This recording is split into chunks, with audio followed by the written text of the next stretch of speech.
Halo semuanya, perkenalkan nama aku Tiara dari AMSA Universitas Muhammadiyah Malang dan sebagai salah satu dari top 12 finalis Ambassador of Public Health AMSA Indonesia. Jadi sekarang saya sedang berkesempatan untuk bertemu dengan Kak Mutiara, mungkin boleh dikenalkan namanya Kak? Perkenalkan, nama saya Mutiara Cayaningtyas dari Fakultas Hukum Universitas Brawijaya. Ya, dan kebetulan Kak Mutiara ini bersedia untuk mengadakan wawancara singkat dengan saya dan teman-teman AMSA serta teman-teman turun tangan Malang. Jadi mungkin boleh kakaknya berbagi cerita atau sharing-sharing mengenai pengalaman kakak selama ini. Mungkin boleh diceritakan tentang awal mula kakak mengetahui tentang kondisi kakak dan waktu itu kira-kira umur berapa, mungkin boleh di-share pengalamannya Kak? Jadi lupus itu aku baru tahu kalau kena itu sekitar kelas 12 semester 1. Itu udah mau ganti ke semester 2, itu baru tahu. Jadi ceritanya kebetulan pada saat itu aku itu jadi ketua pelaksana kegiatan pemberdayaan. Jadi emang sibuk banget, rentang waktu dari semester 1 mau ke semester 2 itu memang benar-benar sibuk banget karena itu juga jadi tugas akhir. Awalnya emang nggak tahu apa-apa, maksudnya kayak nggak kepikiran dan nggak mungkin gitu loh. Cuma ternyata karena kegiatannya sibuk banget, terus kebetulan juga drop dan ternyata ke dokter sampai akhirnya dokter ke-9 itu menyatakan kalau memang aku kena lupus gitu, kena SLE atau itu udah kelas 12 semester 2. Jadi bener-bener taunya itu waktu kelas 12 semester 2. Jadi baru-baru masuk kelas 12 semester 2 itu udah tahu gitu. Baik-baik. Mungkin sebelum kakak terkena penyakit lupus ini, apakah kakak sudah pernah ada pengetahuan soal penyakit ini sebelumnya? Jadi kalau pengetahuan itu cuma sebatas tahu, karena kebetulan ada temennya mama itu yang dia emang lupus juga. Cuma dia itu emang udah bener-bener parah, yang bener-bener nggak bisa untuk kena cahaya sama sekali. Jadi rumahnya dia tuh bener-bener kayak udah ketutup, korden nggak bisa kebuka, dan taunya emang separah itu gitu loh. Kalau lupus itu ternyata sampai separah itu gitu. Cuma tahu, sekedar tahu aja sih, kalau itunya nggak sampai dalam banget gitu. Mungkin kalau untuk kondisi kakak dulu pertama kali kakak tahu mengenai hal ini, gejala-gejala seperti apa kak yang kakak alami mungkin saat konsultasi di dokter yang pertama atau dokter yang kedua begitu? Jadi dulu itu kebetulan, seingat aku itu kebetulan pada saat itu lagi booming campak Jerman. Nah kebetulan aku itu kena gejalanya hampir sama kayak campak Jerman.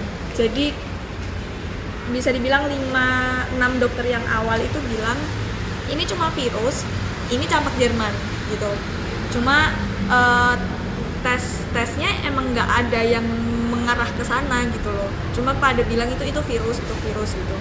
Jadi aku dulu itu pertama kayak herpes gitu, terus ada sempet kayak ke dokter itu kayak ke dokter umum, tapi dia juga ada basic dokter kecantikan. Dia bilang itu kayak herpes gitu. Terus habis itu dikasih obat, oke hilang. Setelah itu ada lagi, tapi dia yang kayak campak itu, jadi kayak bintik-bintik merah, terus sendi-sendi itu kayak siku-sikunya itu bengkak, mulai dari kaki sampai tangan itu bengkak. Itu udah mulai aneh sih kalau yang bengkak itu, soalnya kan kayaknya nggak kayak gitu loh. Karena kebetulan waktu itu yang campak Jerman lagi viral, itu sepupu aku juga kena gitu. Karena kok sepupu aku kayak gitu, aku kok sampai lebih dari itu gitu, aneh kan. Akhirnya ke dokter itu bilang cuma virus, sampai akhirnya dokter ke-9 terakhir, dan kebetulan juga sampai opnam, itu dia bilang kalau ini tuh SLE gitu, ini tuh lupus. Ya emang tanda-tandanya yang kemarin itu ya itu. Karena kebetulan juga sempat cek lab itu ada satu indikasi itu yang proteinnya itu terlalu tinggi gitu loh. Jadi salah satu tandanya kalau lupus itu awal aja, kalau sebelum kita anates itu proteinnya itu terlalu tinggi katanya. Nah kebetulan aku juga kayak gitu, jadi dokternya langsung tahu gitu. mungkin mau lanjut ke pertanyaan selanjutnya. Kan kakak dulu kalau tidak salah berarti terkenanya baru benar-benar dapat diagnosis lupus itu setelah 1 semester ya kak? Berarti 6 bulanan ya, sekitar 6 bulan. Apakah itu termasuk early detection di lupus kak? Mungkin? Untuk pemahaman early detection maksudnya gimana aku juga belum ini ya. Cuma kalau kondisi aku sendiri tuh sebenarnya gini, kalau hasil tes itu menyatakan negatif sebenarnya. Jadi seingat aku kalau di lembar itu positif itu kalau nilainya 1, jadi 1 ke atas. Nah posisi aku pada saat itu seingat aku 0,6 atau 0,8 gitu. Dan kalau udah masuk di otomatis alatnya itu masih negatif sebenarnya. Cuma dokter aku bilang ini yang harus kayak harus dijaga gitu. Jangan sampai ini malah jadi positif. Karena menurut dia itu tuh aku tuh kayak ada bibitnya. Jadi di saat aku nggak tahu kalau ini aku punya lupus, kemungkinan mungkin berapa bulan lagi itu akan jadi positif, benar-benar positif. Dan kalau udah positif itu malah cenderung akan jauh lebih sulit untuk dibenerin atau sulit untuk dijaga gitu. Jadi akan terlalu banyak treatment yang harus dilakukan gitu. Jadi kalau menurut aku ya early, ya benar-benar kayak awal banget karena aku belum tahu terus tiba-tiba gitu dan ternyata emang negatif, cuma ada asal mulanya lah, ada bibitnya gitu. Jadi ya. Kalau misalnya soal tanggapan keluarga waktu itu ketika kakak mendapatkan diagnosis lupus dari dokter? Kalau keluarga itu karena udah tahu ya, maksudnya kayak ada yang temen itu kan tahu gitu. Jadi waktu dikasih tahu ya udah, ya mau gimana lagi kan gitu. Waktu opnam dan waktu yang dikasih tahu itu emang yang ada cuma mama. Jadi karena mama tahu dan temennya mama yang tahu, jadi ya udah ya speechless, yang nggak tahu. Dokternya bilang kayak gitu terus oh ya oke, ya udah. Cuma emang nggak tahu ya, kayaknya emang rezekinya dari Tuhan kayak gitu. Sekeliling aku kayak keluarga aku juga ada dia yang leukemia juga, jadi ada, maksudnya kita tahu lah caranya kita menangani keluarga-keluarga yang kayak gini tuh gimana gitu. Ada perlindungan lah gitu. Nggak apa-apa sih, maksudnya mereka ya terima-terima aja gitu. Soal mengenai yang early detection tadi ya kak, mungkin bisa lebih jelaskan untuk kondisi kakak sekarang. Berarti sangat masih belum itu ya kak, masih dapat dikendalikan begitu ya kak? Jadi gini, kalau setahu aku ya, jadi kan aku juga masuk di grup kayak pengidap lupus Malang ya gitu.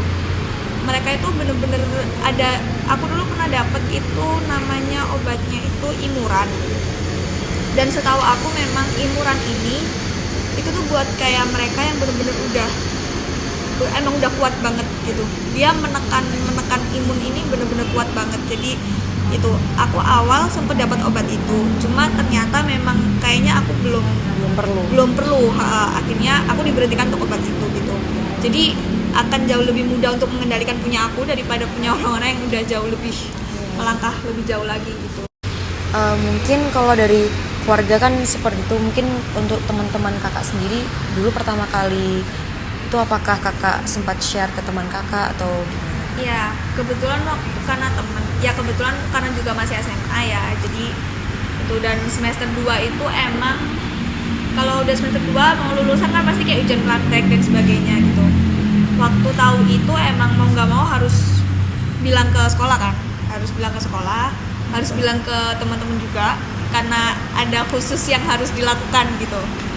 Yang nggak boleh kena panas dan sebagainya gitu kan. Karena juga masih awal, jadi rada parno gitu kan, agak kayak ya ini aku sekolah nggak mau pakai payung kemana-mana gitu, mau pakai yang ketutup terus, aku risih gitu kan, karena belum pernah dan nggak akan ngebayangin kayak gitu. Untuk pakai kerudung yang biasa aja aku udah ngerasa panas, apalagi harus aku pakai masker lah, aku kemana-mana pakai payung gitu kan. Terus tapi karena emang harus disampaikan, jadi pada saat itu emang setelah opnam terus masuk udah bisa masuk, lapor ke BK dulu emang. Terus teman-teman juga kasih tahu, maksudnya aku nggak bisa terlalu begini gitu. sempat lucu sih sebenarnya, soalnya dulu itu sempet kayak ke kantin aja dibawain payung, disediain masker di kelas, dibawain tutup-tutupan lah gitu kan.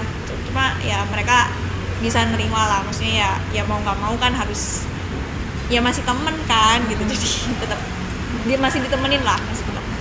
Jadi relatif untuk dari temennya sendiri tuh banyak support ya Kak? Iya sih, banyak banget, bener-bener kayak kalau misalkan lagi nggak enak gitu, karena masih awal-awal kan, juga baru keluar opnam, masih labil kan keadaannya, jadi kayak masih apa-apa gitu kan di kelas, kayak tiba-tiba kayak iya aku nggak bisa keluar gitu kan, aku nggak bisa gini, ya udahlah, ya udah nggak apa-apa di kelas aja, tapi kan ada yang nemenin gitu. Kadang nangis sendiri kan di kelas gitu, kayak aku nggak bisa kayak kalian gitu, aku nggak bisa kayak aku yang dulu gitu kan. Cuma emang mereka bisa buat temenin dan support, jadi ya gila. Jadi kan untuk bagian supportnya atau kakak sebelumnya untuk teman kakak kan pasti ada yang support tuh, tapi mungkin kakak apakah pernah ada pengalaman yang kurang mengenakan mungkin dari bentuk reaksi temannya kakak atau dari sekeliling kakak? Kalau selama ini enggak sih, ya untung dan alhamdulillah, Ya, gitu. alhamdulillah banget. Soalnya emang nggak banyak yang tahu, jadi emang ya maksudnya kayak penyakit ini tuh nggak banyak yang tahu. Pasti orang kalau tahu itu kayaknya kanker, dan sempet waktu dulu bilang itu kanker gitu, bukan, sama sekali bukan gitu kan. Jadi itu sama sekali bukan kanker, dan sebenarnya beda gitu loh, karena aku juga punya saudara yang kanker, dan saat cerita bareng sharing itu ini bener-bener beda gitu loh.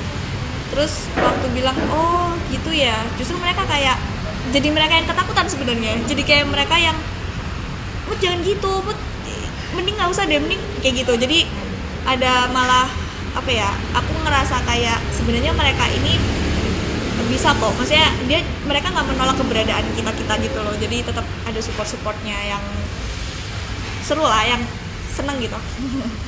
Ya baik-baik gitulah. Untungnya sih kelilingnya baik-baik gitu. Oke, good. Turut senang banget sih Kak kalau ternyata teman-teman kakak banyak yang suportif, dan untungnya untuk salah pahamnya juga waktu diterangin sama kakak udah langsung bisa ngerti dan paham dan menangkap gitu ya Kak. Terus mungkin kakaknya ada saran atau bagaimana untuk cara kita sebagai masyarakat yang mungkin belum mengerti soal lupus atau belum aware, dengan cara memberikan support ke kakak itu seperti apa gitu? Sebenarnya kalau dari aku pribadi, buat semua yang belum tahu atau berusaha untuk mencari tahu, sebenarnya intinya itu sih, berusaha untuk mencari tahu, karena ada kita gitu loh, maksudnya ada kita yang pengidap lupus yang harus diketahui. Bukan kita nggak mau dianaktirikan ya, cuma karena ada beberapa hal yang kadang itu sepele sebenarnya, kayak orang taunya kita cuma kita nggak boleh kena panas, tapi sebenarnya kita nggak boleh kena panas kenapa sih gitu loh. Nah dengan cara kayak kalau misalkan kita cari tahu, otomatis kita aware dong berarti kan, kita udah mulai kepo gitu loh. Buat orang-orang yang awam, dengan cara mereka cari tahu, jadi mereka tidak apa ya, kayak kalau misalkan kita tuh bentar dia itu nggak boleh kena panas, jadi kita nggak boleh ngapa-ngapain. Padahal sebenarnya apa yang kita mau itu bukan kita nggak ngapa-ngapain, tapi kita dipahami gitu loh, untuk kita tuh ada batasan.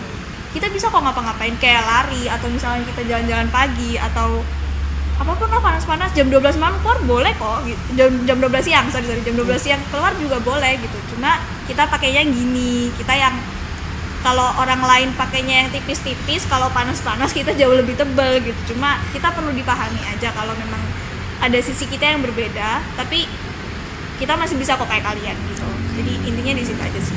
Oke.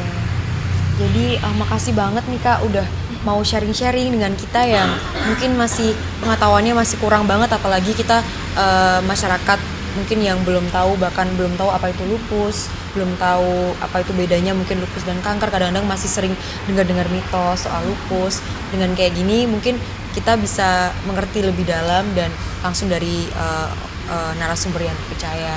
Sebelumnya terima kasih banyak ya Kak atas waktunya. Terima kasih banget Kak.